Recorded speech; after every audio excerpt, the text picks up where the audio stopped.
아멘. 귀한 찬양 감사드립니다. 은혜 받았습니다. 이 시간 다 같이 기도하십시다. 내가 산을 향하여 눈을 들리라. 나의 도움이 어디서 올꼬? 나의 도움은 천지를 지으신 여호와에게서로다. 이 고백이 우리의 고백입니다. 하나님, 우리를 지키시고 인도하시는 주님의 은총이 우리 가운데 충만하게 하옵소서. 말씀의 은혜를 주십시오. 성령으로 감화감동하시고 그 말씀으로 영이 소성하게 하시고 말씀대로 살아가 영적 승리를 얻게 해 주시옵소서. 부족하고 연약한 종의 입술을 이 아침에도 하나님의 영이 친히 다스려 주옵소서. 예수님의 이름으로 기도드립니다. 아멘. 관계치유라는 소제목을 가지고 계속 말씀을 나누고 있습니다. 지난 시간에 우리는 관계치유를 위한 세부적인 사항들을 한번 살펴보면서 그 가운데 갈등을 피하지 마라, 갈등에 직면하라, 그리고 갈등의 원인을 제거하라는 메시지를 나누었습니다. 갈등을 일으키는 원인을 제거하기 위해서는요, 갈등 관계에 있는 사람이 아니라 문제에 초점을 두셔야 합니다. 관계치유 전문가들은 갈등이 생겼을 때는 사람을 공격하지 말고 문제에 집중하라고 조언합니다. 특히 절대로 인신공격을 해서는 안 된다라고 말합니다.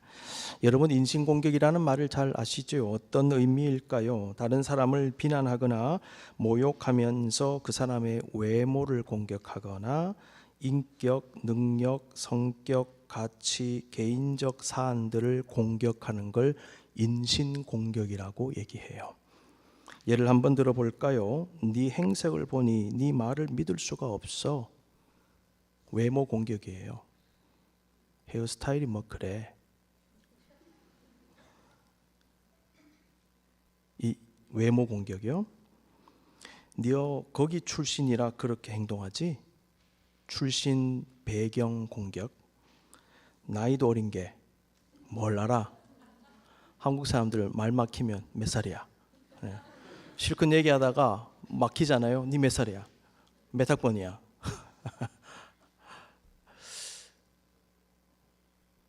너 전에도 그러더니 또 그러네? 뭡니까? 과거 행동 언급. 네가 그런 성격이니까 안 되는 거야. 뭡니까? 성격 비판이에요. 그러니까 외모나 인격이나 능력이나 성격이나 가치나 개인적인 것들을 딱 가지고 와서 탁 공격하는 거예요. 인신공격이라고 얘기합니다. 성경에 인신공격의 예가 등장합니다. 하나만 소개하면요, 왕하 2장에서 엘리사 선지자가 베델로 올라가고 있었는데 성경에 작은 아이들로 번역된, 근데 의미는 청소년 같아요. 그런 아이들이 엘리사를 조롱하면서 이렇게 말했습니다. 대머리여 올라가라, 대머리여 올라가라. 이 올라가라 점잖게 표현했는데 원어적 의미를 제가 살펴보니까 꺼져랍니다. 이거 선지자한테 대머리야 꺼져 라고 한 거예요. 성경의 기록으로 보아 엘리사는 대머리였던 것 같아요. 유대인 남성들은요, 수염과 머리카락은 존엄과 권위를 드러내는 것으로 이해해서 매우 소중하게 생각을 했습니다. 그래서 제사장들은 털을 깎을 수 없었고요, 나실인도 아시는 대로 머리카락을 자르지 못했죠. 삼손의 엄청난 힘의 근원도 머리카락이었다라고 성경은 기록합니다. 그런데 이런 문화가 우리 동양권에도 있고 한국에도 있습니다. 효경이라고 하는 중국 고전이 있는데 효에 대한 기록을 담고 있습니다. 여기에 이런 말이 나옵니다. 신체 발부 수지부모 불감회상 효지시야라. 풀어보면 사람의 신체와 이 털과 살갗은 부모에게서 받은 것이니 이것을 감히 손상시키지 않는 것이 효의 시작이라. 그래서 머리를 자르지 않았어요. 그래서 남자는 상투를 틀었고 여자는 비녀를 꼽았습니다. 제 기억에 저희 외할머니 옛날 분이신데요, 한 80세까지요 머리에 비녀를 꽂고 계신 게 제 기억이 나요. 머리를 자르지 않고요. 이런 문화, 그만큼 몸에서 난 거, 몸 자체를 부모님 주신 거기 때문에 소중하게 생각하고 함부로 자를 수 없다는 생각이 있었던 것입니다. 그런데 엘리사가요 대머리였어요. 사람들이 보기에 하나님의 선지자로서의 권위를 갖지 못한 사람이라는 인식이 있었던 것 같습니다. 그런 상황에서 하나님을 배반하고 우상 숭배에 빠져있던 많은 사람들이 엘리사를 더욱 경멸하고 무시하고 조롱하는 마음과 태도를 가지고 있었던 것으로 보입니다. 그렇지 않아도 눈에 가시인데 머리까지 없으니까 머리 없다고 권위가 없는 것입니까? 아니잖아요. 조영기 목사님 얼마나 파워풀한 목사님이셨습니까? 그렇게 생각하면 안 되는데 그 당시에 그렇게 생각했던 것 같습니다. 그래서 나이 어린 청소년들도 엘리사를 조롱했는데 특히 엘리사의 외모를 가지고 놀리고 조롱한 것이지요. 그들은 하나님의 선지자 엘리사에게 인신공격한 겁니다. 그들은 엘리사를 조롱하고 공격함으로 결국은 하나님을 조롱하고 멸시하는 죄를 저질렀습니다. 성경을 보니까 그들이 하나님의 벌을 받았다라고 기록을 하고 있어요. 예수님은 다른 사람에게 함부로 분노를 표출하지 말며 욕설을 하거나 경멸하는 언사를 행해서는 안 된다라고 말씀하셨습니다. 마태복음 5장 22절을 보십시오. 나는 너희에게 이르노니 형제에게 노하는 자마다 심판을 받게 되고 형제를 대하여 나가라 하는 자는 공회에 잡혀가게 되고 미련한 놈이라 하는 자는 지옥불에 들어가게 되리라. 엄중하게 말씀하셨죠. 남 함부로 욕하고 비난하고 경멸해서는 안 된다 라는 것입니다. 라가라는 말이 나오는데 머리가 빈 사람, 가치 없는 사람, 멍청한 사람 이런 의미의 욕설입니다. 하나님 사랑하고 사람 사랑하라는 율법의 본질을 가르치신 예수님은 사람의 인격 존중하고 함부로 대하지 말라는 메시지를 주신 것입니다. 이런 의미에서 인신공격은요, 하나님의 말씀의 가르침에 위배되는 것임을 알게 됩니다. 우리는 살면서 다른 사람과 논쟁도 할 수 있습니다. 그런데 잊어서는 안 되는 것은 설사 논쟁을 하더라도 논쟁하는 그 사람과 싸우는 것이 아니라 논쟁의 주제와 싸워야 한다는 것이지요. 논쟁을 하더라도 논쟁의 주제에 초점을 두어야지 나와 의견이 다른 그 사람에게 초점을 두고 그 사람 공격하면 안 된다는 것입니다. 논쟁의 주제가 아니라 사람을 공격하려고 하니까 인신공격도 하게 돼요. 인신공격은 논점에서 벗어나게 하여 다른 문제를 일으킵니다. 원래 다뤄야 되는 문제는 사라지고 없어요. 다른 문제 가지고 계속 얘기하는 것입니다. 우리는 어떤 사람의 견해를 문제 삼을 수는 있어도 그 사람 자체를 문제 삼고 그 사람을 미워하며 나와 견해가 다르다고 그 사람을 함부로 적으로 간주해서는 안 됩니다. 설사 사람 사이에 의견 대립이 있고 논쟁이 일어난다 하더라도 나와 견해가 다른 그 사람이 아니라 문제에 초점을 두고 온유하고 겸손하며 존중하는 마음과 자세로 이야기한다면 여러분 충돌을 피할 수 있습니다. 관계를 해치지 않은 상태에서 좋은 방향으로 문제가 해결되는 것입니다. 관계는 지키면서 문제는 문제대로 해결하는 것. 그래서 문제를 해결하기 위해서는 문제 자체에 초점을 두셔야 합니다. 다윗을 찾아가 문제 해결을 시도했던 아비가일의 모습은 이러한 깨달음을 얻게 합니다. 나발은 다윗을 향해 인신공격을 했어요. 그러나 아비가일은 상처 입은 다윗을 위로하고 달래주면서 다윗과 나발의 갈등의 이유, 다윗이 분노한 원인에 초점을 두어 말했을 뿐만 아니라 다윗이 긴급하게 원하는 것을 충족시켜 줌으로 문제를 해결했어요. 말하는 사람을 공격하는 것이 아니라 문제에 초점을 두고 해결하기 원하는 사람은요, 성숙한 대화를 하려고 합니다. 토의나 토론의 중요성을 알게 될 것입니다. 토의와 토론은 다르죠. 토의라고 하는 것은 의견을 모으는 과정입니다. 그리고 조정해서 솔루션을 찾는 거예요. 근데 토론은요, 찬반이 있을 때 서로 디베이트잖아요. 그러니까 네가 옳다, 내가 옳다. 내가 옳은 이유가 이러한 이유 때문이다. 그 근거를 가지고 와서 남을 설득하는 거죠. 그러니까 좀 과열양상도 보이죠. 토의와 토론은 달라요. 어쨌든 간에 이 모든 것이 건강한 공동체, 사회 발전에 도움을 줍니다. 어쨌든 그러한 것에 관심을 가지고 어떻게 좀 잘 얘기할 수 있을까 관심을 가지게 되는 것입니다. 한국 학생들은 어릴 때부터 주입식 교육을 많이 받았어요. 토론에 약하다는 평가가 있어 왔습니다. 그런데 미국의 교육 문화를 보면 어릴 때부터 자기 생각을 자유롭게 표현하고 나누는 모습을 보게 되지요. 미국에서는 적어도 대학과 대학원에서는 토론을 굉장히 강조합니다. 토론을 필수로 하는 세미나식 수업의 경우에는요, 성적 평가에 있어서도 참여 점수를 굉장히 높여주죠. 그래서 페이퍼를 아무리 잘 써도요, A를 맞아도 토론에 잘 참여하지 않고 참여도가 낮으면요, A를 받을 수가 없어요. 전체 점수에서. 너는 토론이 약하다, 참여하지 않았다, 이런 평가를 실제로 받습니다. 자, 이런 문화에서 자란 학생들은 남이 나와 다른 생각, 심지어 반대되는 의견을 피력해도 쉽게 감정이 상하거나 흥분하지 않고 그 사람의 생각을 존중하고 받아들이는 경향이 강합니다. 그래, 인정해 줄게. 너 그렇게 생각하는구나. 그래, 알겠다. 오케이. 별로 흥분하지 않아요. 물론 미국도 토론 중에 싸우고 문제가 일어나기도 하겠지만은 전반적으로 한국보다는 토론 문화가 앞서 있다는 생각을 가지게 됩니다. 그런데 한국 사람은 과거보다 많이 나아졌겠지만은 아직도 대체로 토론에 익숙하지 않은 모습을 보이기도 하고, 나와 다르거나 반대되는 생각을 말하면 못 견뎌하고 적으로 간주하는 모습도 보이기도 해요.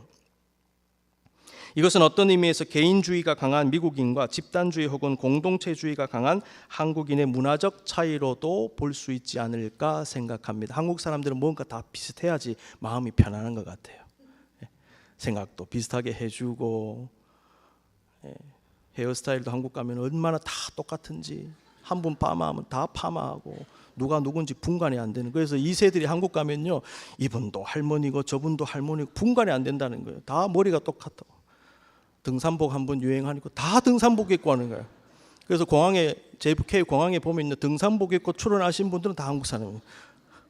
요즘 또 많이 안 입으신다 그러더라고요. 어쨌든 뭔가 비슷해야 한국 사람이 편하지, 좀 다르면요 얼마나 불편해하는 거예요. 그래서 토론이 안 되는 거예요. 막 싸우고. 조금 생각해 볼 필요가 있죠. 우리가 생각할 부분은 서로 간에 생각을 잘 나누고 들어주고 존중해주고 잘 대화하는 능력을 가지는 것입니다. 그러할 때 관계도 치유하고 보다 아름답고 성숙한 공동체를 만들어갈 수 있을 것입니다. 그러므로 여러분, 불필요한 논쟁은 피하십시오. 대화를 할 때 논쟁적으로 하지 마시기 바랍니다. 불필요한 논쟁을 계속하는 이유 중에 하나는요, 나의 잘못을 인정하지 않고 내가 옳다는 것을 계속 증명하려고 하기 때문이에요. 양쪽 다 이런 마음을 가지고 있을 때 건설적이고 화해를 이루는 대화가 아니라 논쟁을 계속하게 되고, 논쟁은 관계 해결에 전혀 도움이 되지 않습니다. 논쟁이 필요할 때도 물론 있습니다. 어떤 문제를 고쳐야 될 때에 근거를 가지고 와서요, 디베이트해서 잘 해결해야 될 때도 있습니다. 논쟁도 필요하지요. 그러나 항상 우리의 대화를 논쟁적으로 해서는 안 됩니다. 우리는 우리의 대화가 남의 견해에 태클을 자꾸만 걸고 누르려고 하거나 이기려고 하거나 논쟁적으로 전개되는 것을 굉장히 조심해야 됩니다. 부부간에 이야기하는데 왜 그렇게 토론 배틀 하듯이 얘기합니까? 아내를 이기려고 해서 뭐 합니까? 아내 이겨서 뭐 해요? 남편 좀 이겨서 뭐 해요? 그렇게 누르고 싶습니까? 내가 이겼다. 오늘 오전에 내가 졌는데 오후에는 안 보자. 내일은 한 보자. 이런 식으로 여러분 부부간의 대화가 이루어진다면, 친구간의 대화가 이루어진다면 얼마나 피곤해요. 작전 계획 세우고 어떻게 하면 내가 누를 수 있을까? 너 15년 전에 이야기 갖고 왔지, 나는 20년 전에 이야기 갖고 왔고. 얼마나 피곤합니까 여러분? 좀 져주면 어때요? 이런 우리의 대화가 언제나 파괴적이 아니라 건설적이 되어야 합니다. 누르고 이기려고 하는 게 아니라 세워주는 것이 되어야죠. 다 같이 잘 되도록 해야 합니다. 그래서 전문가들은요, 논쟁은 창밖으로 날려버리라 이렇게 조언을 하더라고요. 논쟁이나 무책임한 비난이 계속될 때는 어떻게 한다? 반응하지 말라고 조언해요. 같이 묶이면, 말려들면 수렁에 빠져요. 그래서 스톱해야 되겠다. 반응하지 마라. 다윗과 아비가일의 대화는 논쟁적도 아니고 자기 합리화와 정당화도 아니며 철저히 상대를 존중하고 세워주면서 문제 원인에 초점을 두고 선한 결과를 이끌어내는 것이었음을 볼 수 있습니다. 갈등이 있는 상대방을 공격하지 않고 문제에 초점을 두고 그 문제를 해결하기를 원하는 대화자는요, 서로의 다름과 차이를 인정하고 서로를 바라보는 관점을 바꾸어야 합니다. 다름과 차이를 인정하십시오. 서로를 바라보는 관점을 바꾸시기 바랍니다. 사랑과의 갈등의 원인 중에 하나는 나와 다른 상대의 모습을 받아들이고 이해하려고 하지 않는 것입니다. 우리는 사회생활하면서 나와 성격이 다르고 기질이 다르고 배경이 다른 너무나 많은 사람들과 같이 살고 있습니다. 그러한 삶 속에서 관계적 어려움도 겪고 문제도 일어나기 마련입니다. 심지어 가족 사이에서도 생각과 견해가 얼마나 그렇게 다른지, 성격 등이 얼마나 다른지, 똑같은 배에서 나왔는데 형제 간의 성격이 달라요. 자매 간의 성격이 달라요. 얼마나 그렇게 다른지. 그래서 갈등이 일어나곤 하지요. 우리는 내가 만나는 사람들이 나와 다름을 받아들일 수 있어야 합니다. 여러분, 나와 같은 게 정상이 아닙니다. 나와 다른 게 정상이에요. 어떻게 같을 수가 있어요? 다르니까 서로 보완해 주는 거죠. 부부가 다르니까 보완해 주는 거예요. 그렇죠? 처음 인간 아담과 하와도요, 서로 다른 존재였습니다. 남녀관계 사이에서 발생하는 여러 가지 문제를 해결하는 데 도움을 주는 베스트셀러 책 한 권 소개합니다. 여러분 아실 것입니다. 화성에서 온 남자, 금성에서 온 여자라는 책이 있어요. 1992년에 나왔습니다. 저도 참 재밌게 읽었어요.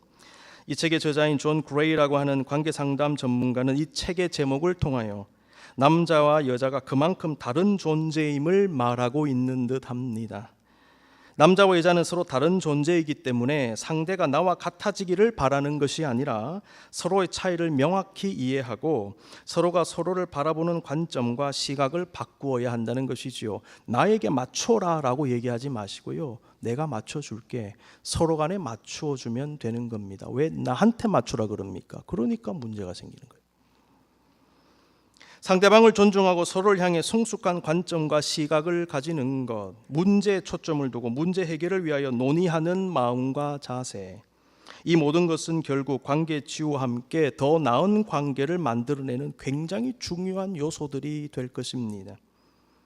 예수님은 마태복음 5장에서 사람을 경멸하고 욕하지 말고 존중하고 사랑하라고 말씀하신 다음에 궁극적인 목표를 말씀하세요. 화해해라 말씀하십니다. 주님은 불화 당사자들은 하나님께 예배하기 전에 먼저 화해해라고 말씀하셨습니다. 마태복음 5장 23절 24절 같이 읽습니다. 시작. 그러므로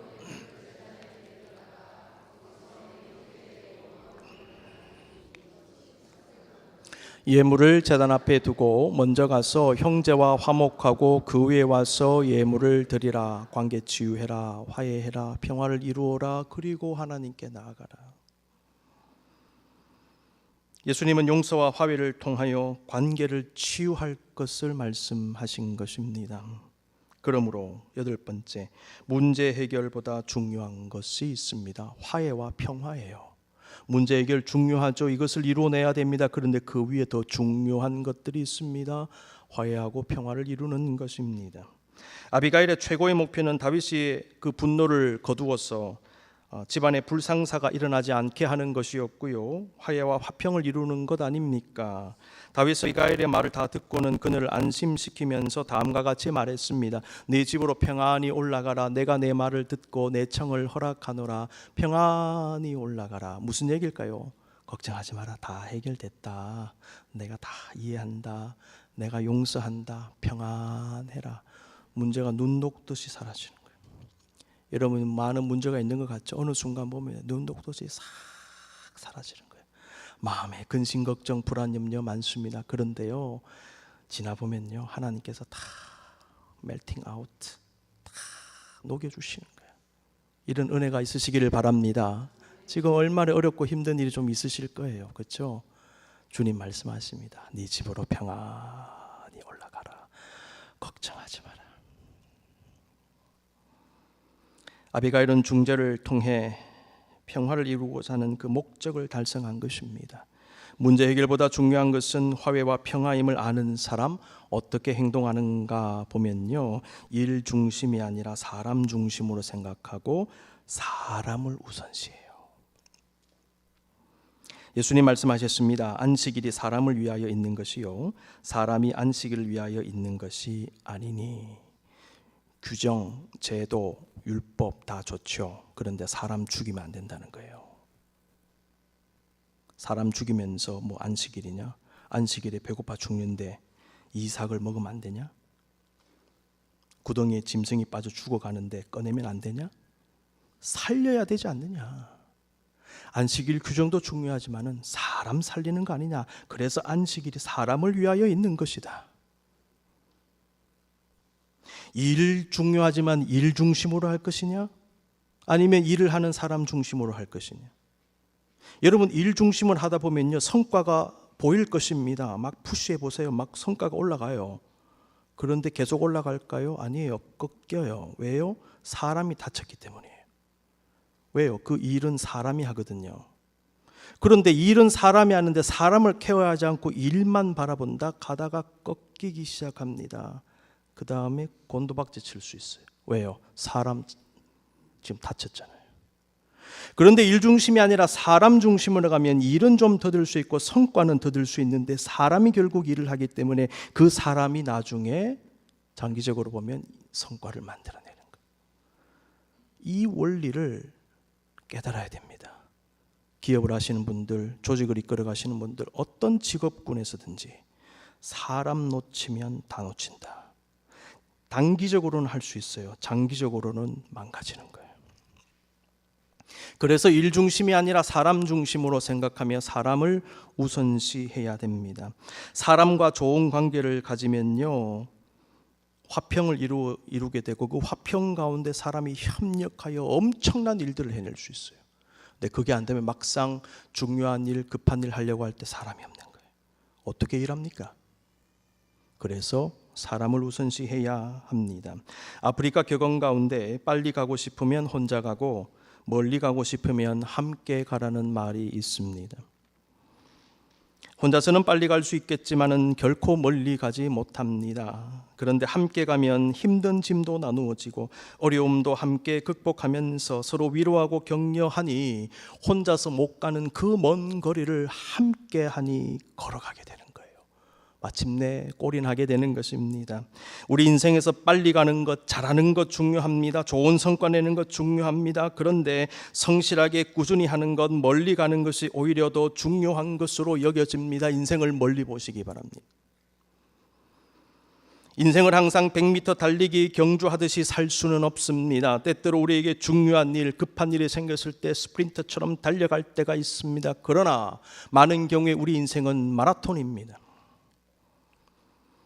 그러므로 착실하게 꾸준히 가야 합니다. 저 멀리 있는 골인 지점을 바라보면서 열심히 들어가서 골인하는 게 중요합니다. 그렇기 때문에 우리와 함께하는 사람들이 필요한 거죠. 왜요? 같이 가야 들어가니까. 우리 인생은 마라톤과 같기 때문에 여러 가지 어려움을 만나기 때문에 도움도 필요하고 위로도 필요하기 때문에 내가 넘어질 때는 손잡아 일으켜줄 사람들도 필요하기 때문에 나와 함께 가는 사람들이 있어야 하고 그들은 나에게 매우 중요한 존재가 되는 것입니다. 아무도 없으면 내가 쓰러졌을 때 누가 끌어줍니까? 그러므로 관계가 중요한 겁니다. 2016년 보스턴 마라톤에서 있었던 일입니다. 중간에 있는 분 왼쪽 다리를 보세요. 다쳤죠? 쓰러졌는데 양쪽에 있는 분들이 같이 메고 가는 것인데 가만히 보세요. 번호표가 붙어 있습니다. 경쟁자들이었어요. 같이 뛰는 사람들이었어요. 그런데 자기 레이스를 어느 정도 내려놓고 다친 다른 경쟁자 안고 갑니다. 여러분, 이것이 인생입니다. 함께 가는 겁니다. 성경에 기록된 하나님의 사람들 거의 대부분이 동력자들과 함께 협력하여 사역을 감당했습니다. 하나님은 아담에게 하와를 보내주셨습니다. 모세에게는 아론을 보내주셨고 나중에 여호수아도 붙여주셨지요. 예수님도 혼자 일하지 않으셨습니다. 12 제자와 함께 일하시고 그 다음에 넓은 범위의 많은 제자들과 함께 일하셨습니다. 바울에게는 바나바가 있었고 누가가 있었고 디모데 같은 동력자, 친구, 후계자들이 있었어요. 지금 우리에게도 하나님께서 붙여주신 나의 남편이 있습니다. 나의 아내가 있습니다. 자녀들이 있습니다. 가족들이 있습니다. 교회 교우들이 있습니다. 구역 식구들이 있습니다. 직장 동료들이 있습니다. 같이 일하는 당회원들이 있습니다. 재직들이 있습니다. 남녀 선교회가 있습니다. 찬양대가 있습니다. 찬양팀이 있습니다. 함께 하는 겁니다. 주변을 돌아보십시오. 나에게 붙여주신 하나님의 사람들, 그들과 함께 하는 거예요. 나 혼자 가면 못 가니까 같이 가라고. 나 혼자 가면 외로우니까 함께 하라고. 성격이 좀 안 맞을 수도 있죠. 스타일이 안 맞을 수도 있죠. 어떻게 다 맞아요. 다르지만 같이 가는 거예요. 다른 스타일이지만은 같이 가는 거예요. 서로 조화를 이루며 가는 거예요. 얼마나 더 풍성해집니까? 중요한 것은 함께 하는 것입니다. 좋은 관계 속에서. 아비가일의 지혜롭게도 덕스러운 중재는 가정의 파탄을 막았습니다. 다윗과 자신 가정에 평화를 가져다주는 결정적인 역할을 했어요. 중재는 화목하게 합니다. 화목은 평강을 이룹니다. 왜 평강이 없는 줄 아십니까? 화목하지 않기 때문이에요. 그러므로 화목과 평강은 행복의 기초, 토대가 됩니다. 언제 행복해질까요?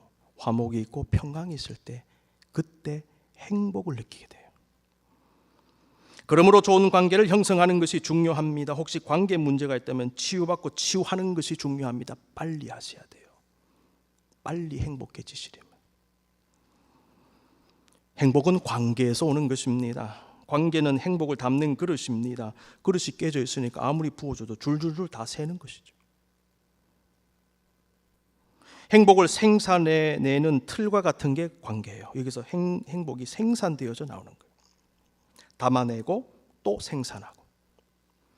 그래서 하나님은 우리가 관계 속에 살고 관계를 통하여 살게 하신 것입니다. 따라서 관계 치유는 행복한 삶을 회복하는 길이 됩니다.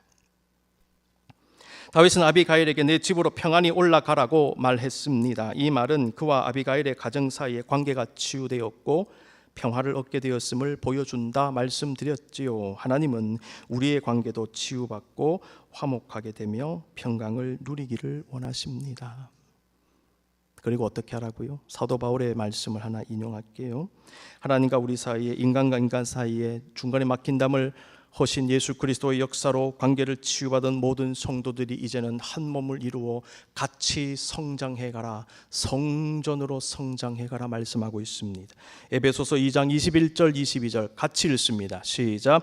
그의 안에서 건물마다 서로 연결하여 주 안에서 성전이 되어가고 너희도 성령 안에서 하나님이 거하실 처소가 되기 위하여 그리스도 예수 안에서 함께 지어져 가느니라. 함께 성전된 자로 그리스도의 몸된 교회의 한 몸 한 지체로서 세워져 가거라. 이것을 위해 필요한 것이 하나님의 은혜입니다. 그리고 그 은혜로 인한 믿음이고요. 그리고 믿는 자에게 주시는 성령의 역사고요.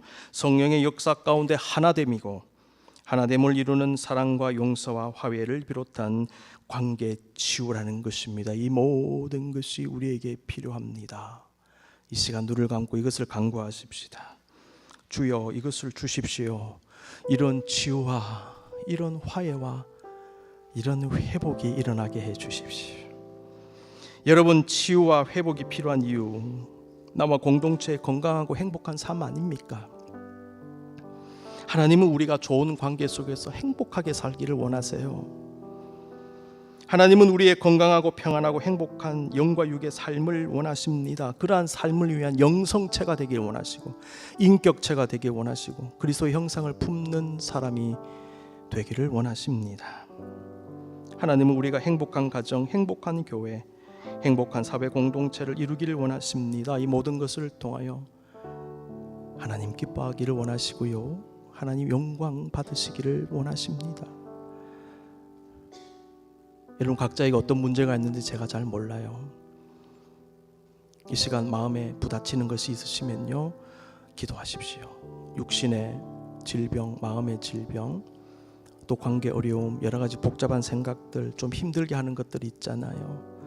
성령께서 이렇게 드러내 보여주실 때 그거 주님께 올려드리십시오. 하나님께서 만져주실 겁니다. 눈 녹듯이 사라지게 하실 줄로 믿습니다. 네가 평안히 올라가라. 이 말씀이 여러분에게 주시는 말씀입니다. 주여, 이러한 평강, 이러한 화해, 화목, 이러한 행복을, 관계 치유를 우리에게 주시옵소서. 기도하십시다.